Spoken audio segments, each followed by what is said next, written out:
So what is this? This is a rather innocuous looking eBay special. What do I mean by that? Well, it's one of those unknown brands.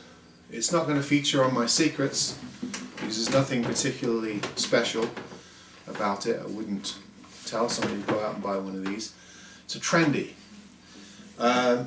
Awful name, awful logo.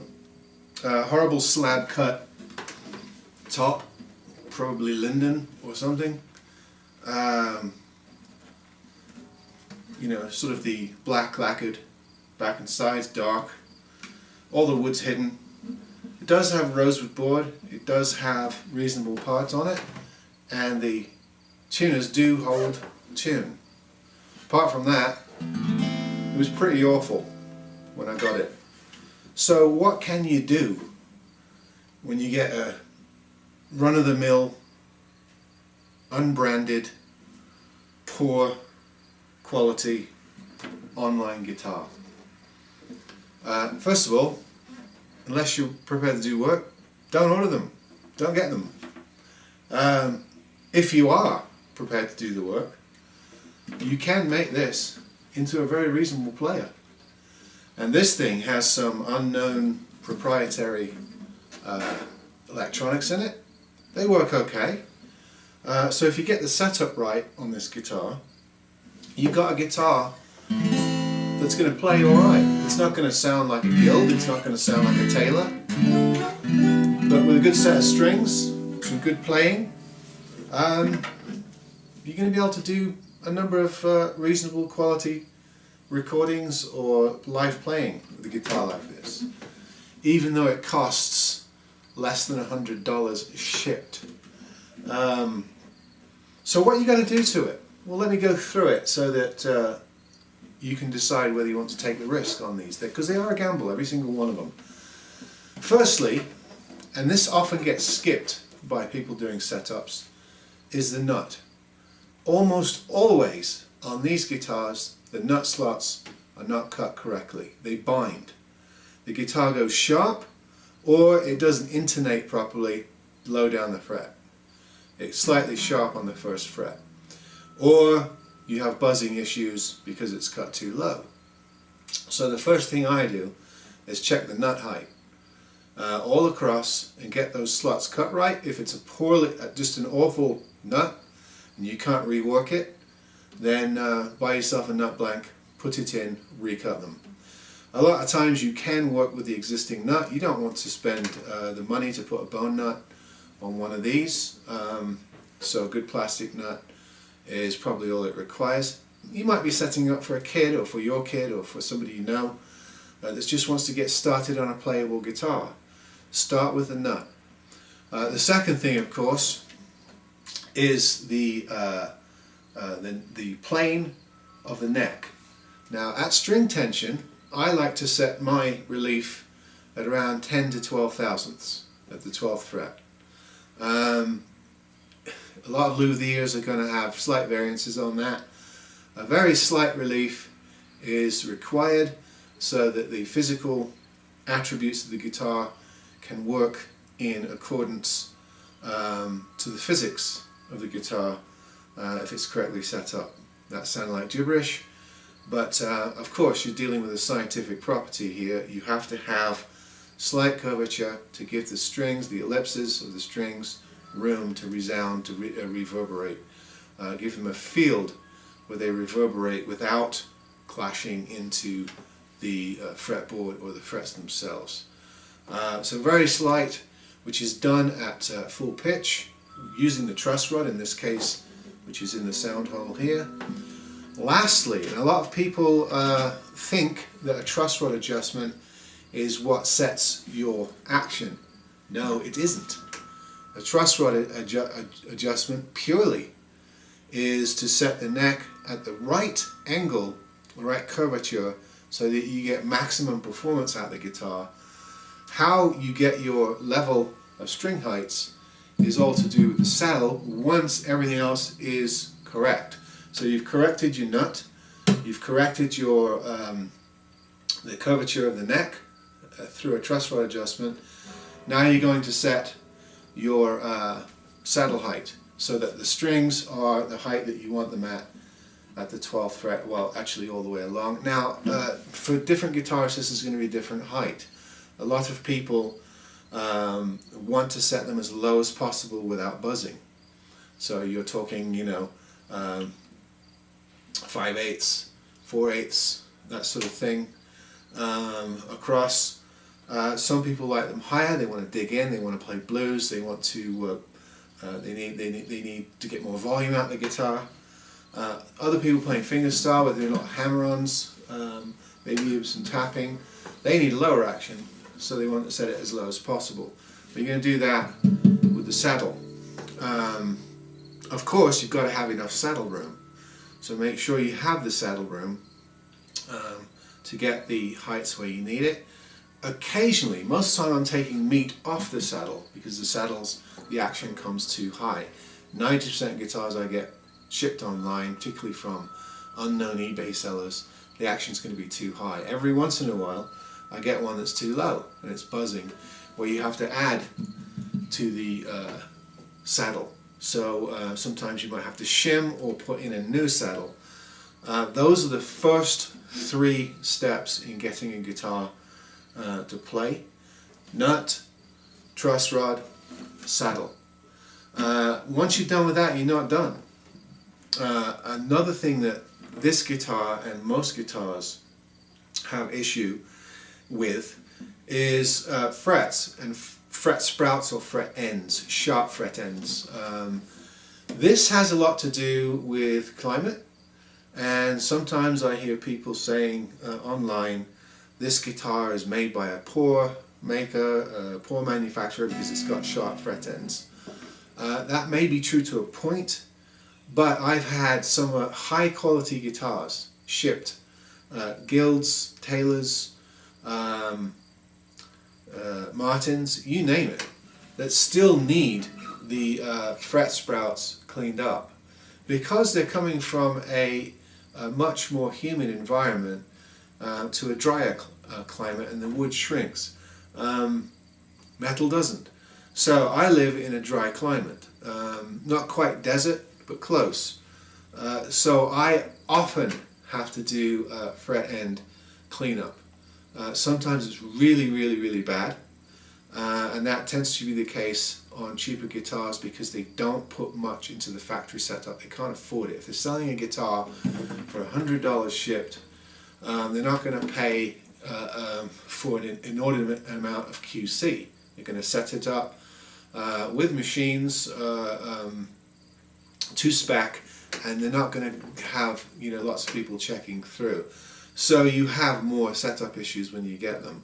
Whereas, you know, somebody like Guild or Taylor or Martin probably has a whole QC team that goes through anything coming off their shelves.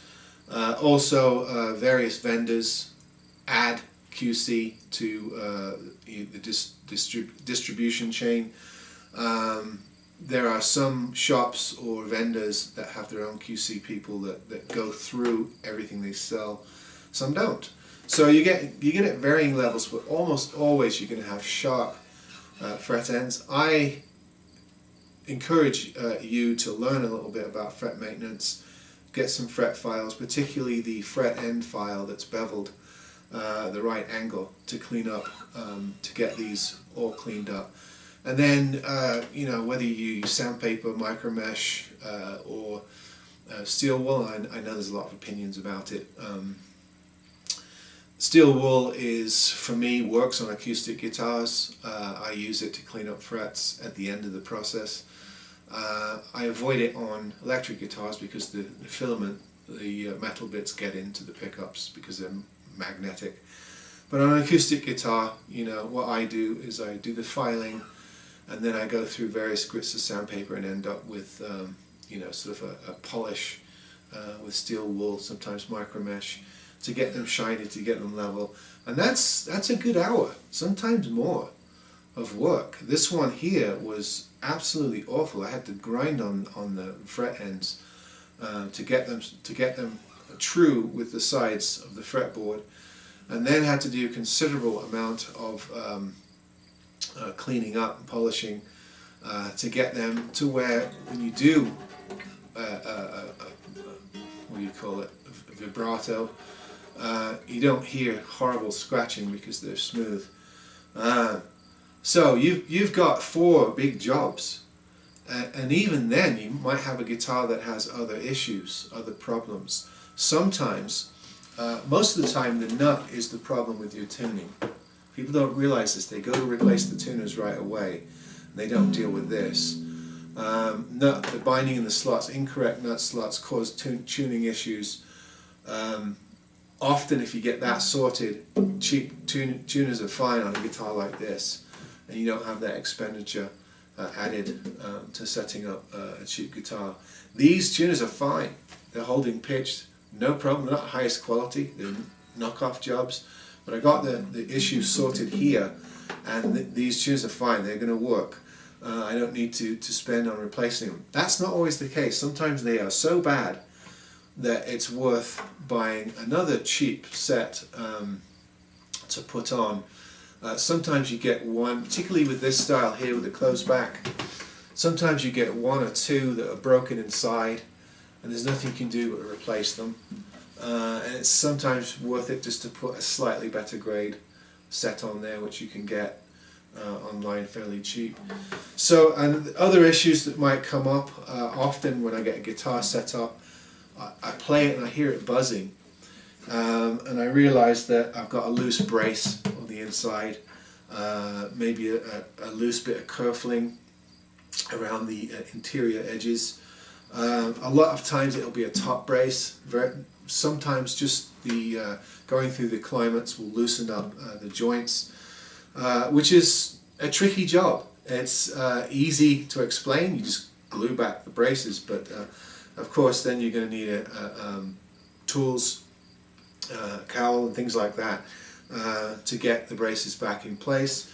Then you're getting into some pretty skilled stuff. So if you're going to take this on, you've got to be willing to do a bit of learning and work at your skills, because things will crop up on any instrument that you work on. But getting that holy trinity right, going from the nut to the truss rod to the saddle, getting that right, and then seeing what you've got to deal with as far as other extraneous stuff, sometimes in the tuners and sometimes something interior in the guitar, and very rarely also neck joint issues, but you should see that. You should see that when you pull the guitar out of the box. It's always good to sight the neck before buying a guitar to see what you're dealing with, but of course if you're buying online you don't always have that privilege, so it is a gamble every time. So I would say develop skills in order to deal with those issues and make it not so much of a gamble, or be friendly with a local luthier so that you can get the work done for you. But if you're going to buy sight unseen online, particularly these sort of off-brand special budget to your door in less than 100 kind of deals, the trendy guitar, then it's worth learning, especially if you're a player and you play guitar a lot. I think it's worth learning some setups so that you have some confidence in dealing with any instrument that you get, and being able to sort out anything that's not too serious. And most setup issues can be dealt with a bit of skill and know-how. Hope that helps you. I'm not saying go and gamble on a bunch of online guitars, but I'm saying if you bother to learn how to do setup, there's some great tutorials online. One person I'd like to recommend before I end my video is Randy Schardinger, who's an excellent luthier. I love his channel. He's very kind to comment on some of my videos.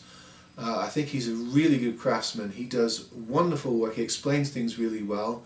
He's entertaining, he's interesting, he's funny. He's got that southern drawl and a bit of charm about him, which makes his videos interesting to watch. Also Dave, the Canadian bloke that does the Dave's World of Fun stuff, good luthier, They do excellent stuff, videos on setup, lots of them, and I've watched many of them, and I found them very, very helpful. Will's Easy Guitar also, for electric.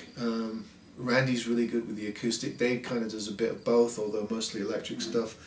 Those three, along with a lot of other folks, you can get a long way in learning some basic luthier setup skills.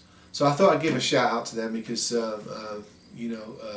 Randy has been particularly supportive of my new channel, and I really appreciate it. So anyway, learn some lutherie skills, learn how to set up a guitar, and then you can buy with confidence. See you next time.